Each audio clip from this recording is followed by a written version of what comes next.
When the Summit of the Americas opened on Wednesday, it opened with a controversy over its guest list. Cuba, Venezuela, and Nicaragua were not invited, and Mexico sat it out in solidarity with those other three.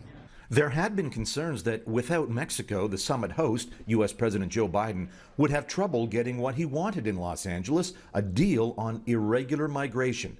Even as the summit opened, a caravan of thousands of migrants were tramping across Mexico towards the U.S. border.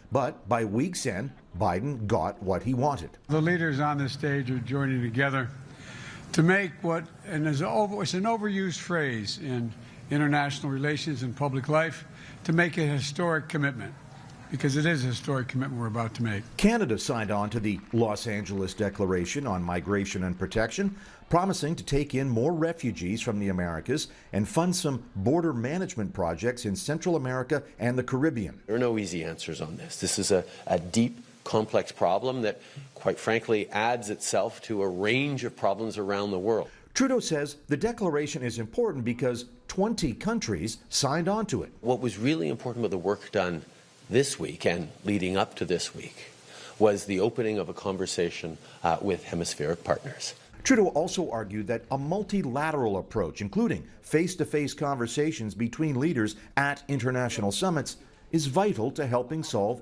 global problems. The pandemic and climate change have underlined for all of us just how small the world is and how what happens elsewhere matters deeply, not just to us as governments, but to our citizens. Also while in L.A., Trudeau inked a new climate partnership with California Governor Gavin Newsom. It's one that will, among other things, see the two jurisdictions work together to find ways to reduce increasingly destructive wildfires. This Los Angeles summit was just the first of what could be a very busy month for Justin Trudeau on the international summit circuit.